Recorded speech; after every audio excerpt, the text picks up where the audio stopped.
Hello and welcome to today's tutorial. My name is Carly Rom. I'm the marketing representative for Griffon Underwriting. Today's topic, we're going to be covering data breach or cyber liability coverage. I'll go over a brief introduction about Griffon Underwriting Services, otherwise known as GUS. We'll cover some product information, top classes for this particular type of policy, coverage details, common exclusions. I'll give a few claims examples, what we need to quote, and then I'll end with a contact list should you have any questions at a later time. So Griffon Underwriting was founded in 1928. We still are family owned and operated by the Griffon family. We are one of the first surplus lines brokers in our region to be granted binding authority by Lloyd's of London. We have underwriters and brokers spread out through 3 different locations in the Pacific Northwest, offering professional solutions, personal lines, commercial lines, transportation, and insurance solutions. We've written over $95 million in premium year to date, and we are licensed in all 50 states, including Washington, D.C. This allows us to work with agents nationwide, which we really love doing. So why have the conversation and why talk to your insureds about data breach or cyber coverage? It occurs every day. In this day and age, with everything having a footprint on the World Wide Web, it's hard to be excluded from being exposed. Hacking incidents are the most recognizable and expensive. They're not typically the most common. Only 30% of claims are by hackers. 24% are caused by people making mistakes, such as losing their laptop or dropping a flash drive. 12% are malware viruses, and 11% are rogue employees. So it's across the board. It's not, I think the common thought process is, it's the big businesses like Targets or Best Buys or things like that, where their system gets hacked. It's quite often the small businesses that are targeted. The average cost of a breach per customer for businesses is $86. So those costs can include customer notification and support, forensic research and data recovery, credit monitoring, legal fees, the list goes on and on. So if you do just the simple math with your insured, even small businesses, I guarantee they're going to have a few hundred customers, hopefully. Multiply that by 86, whatever that number is. That's just a baseline for what a breach would cost them. So we can offer coverage for claims for third parties as well as your client's own costs. The entities with first party exposures almost always have a third party exposure. The coverage is provided by a standalone cyber liability policy and includes coverage for defense costs associated with the claim. So after notifying the customers of their consumers of the data breach, various liabilities follow that can include regulatory actions, PCI fines and penalties, as well as consumer class action suits. It is important to understand as an agent that the industry has no standardized forms.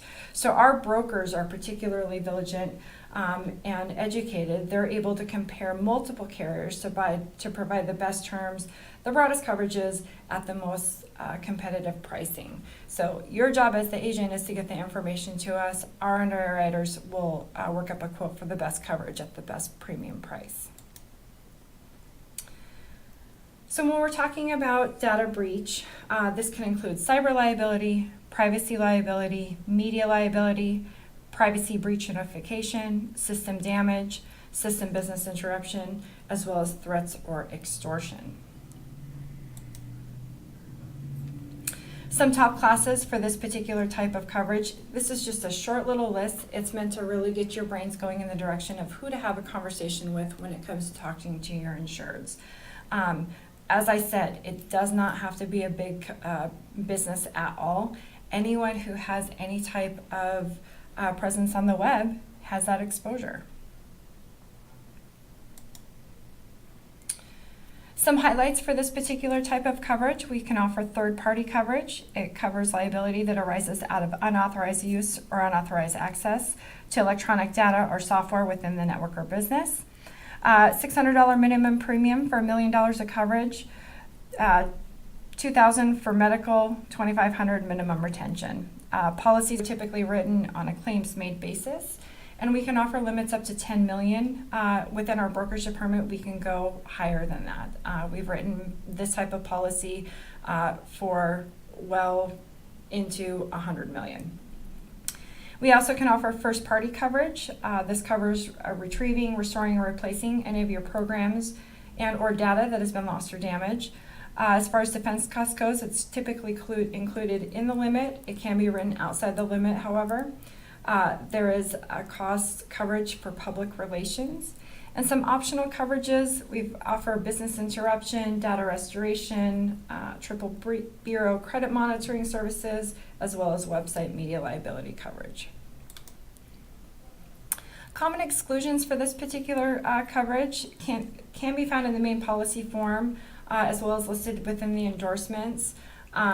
Some you'll see bodily injury and property damage, infringement or contributing to the infringement of patent, copyright, or trademark, harassment, misconduct, or discrimination, computer fraud, war, invasion acts. A lot of these common exclusions are covered under different policies. Again, they're just listed, but it's important to know what's excluded on this cyber policy. So here's a couple of claim examples. So the first one, we're talking about malware systems. $306 million cost payout. During April of 2017 in Grapevine, Texas, a retailer, GameStop, reported hackers that installed malware on the company's website sometime during August 2016. Through February 2017, the hackers gained access to the information of potentially 1.3 million discrete payment credit cards. 2 months later, GameStop notified all their customers who made purchases during that time frame. The company reported that after an investigation, there was no evidence the payment card data had been accessed. The statement did mention the possibility for fraudulent transactions, however. So 2 customers, Crystal Berry of North Carolina and Samuel Cook of Indiana, made purchases from the GameStop website prior to April 2017, and then later found several fraudulent transactions on their account dated before June 2017. Both combined total of $7,600. The 2 individuals filed that they would later be consolidated as a class action lawsuit against GameStop in September 2017. The 2 parties met in mediation twice, once on March 9th and again for 10 hours on May 2nd before reaching a settlement on May 7th, 2018. The settlement was approved during July 2018 and received final approval in December of 2018.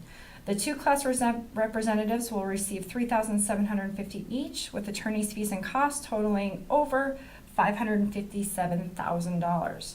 GameStop will pay $235 to claimants who can document legitimate out-of-pocket expenses, and up to $10,000 for those who demonstrated extreme losses. This is long, this is detailed, there's a lot of numbers and a lot of dates. What I want everyone to pay attention to is from beginning to end, we're talking at around 2.5 years.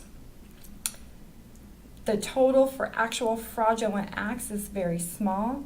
However, just in attorney's fees and court costs, we're talking about $500,000 for 2 particular claimants, and this did not go very long. Things can get out of hand and very expensive quickly. I don't want to say out of hand. It can get very, very expensive quickly. Having coverage for this particular type of peril is imperative for any business who has any kind of website presence. Here is a second example. A hospital system used a third-party billing service, which then leaked protected health information to over 9,000 patients.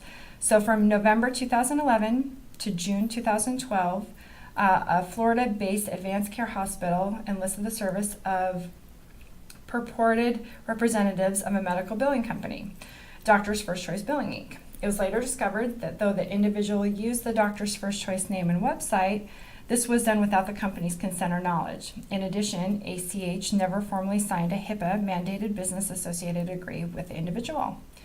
So during February 2014, remember this started in 2011, a local hospital contacted ACH to notify the healthcare company that the protected health information of over 400 individuals was viewable on the Doctor's First Choice website.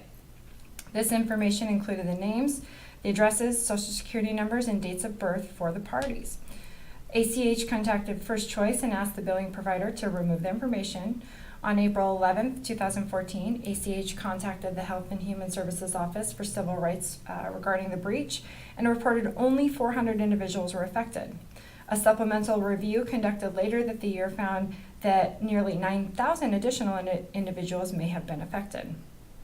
An OCR investigation found no business agreement existed between ACH and Doctor's First Choice Care until April 2014, nor had the provider performed a risk and analysis since its inception during 2005. The OCR entered into a resolution agreement with ACH on December 2018, fining the hospital system $500,000 and requiring a 2-year corrective action plan. The plan requires ACH to submit a full accounting of all business agreement within 120 days of signing the agreement, as well as performing a full and thorough risk assessment and bringing all data securities to HIPAA standards. All I can say is we're talking about close to, well, a little over 7 years from start to finish. Just the fine was $500,000. This example does not include any court costs, any additional monies to fulfill the requirement of a full accounting business system. There's a lot of costs involved with this, and a lot of people's personal information could have been hacked. So again, these examples just give really tangible evidence to how expensive these types of claims can and are. In order to quote for cyber policies, we need completed applications, which are available on our website. Certain classes do require special forms. If you're unsure about these forms, please reach out to us. Our underwriters are happy to provide you information and or applications of what's needed. We do need a full description of the operations and services. And we do need expiring declarations page showing their current limits and retroactive dates if they have one. It is okay if they don't have prior coverage. We'll just need to know that detail. If you have any questions or need help in any way, please don't hesitate to reach out to us. For those Allstate agents, our number is 844-859-1766, or you can email us at csr@gogus.com. For those independent or non-Allstate agents, please call us at 800-562-8095. You can also email info@gogus.com. My name is Carly. I am the marketing representative for Griffon Underwriting. I'm also very happy to help. We want to thank you so much for working with us. We very much appreciate it. We look forward to working with you more in the future. Have a great day, everybody.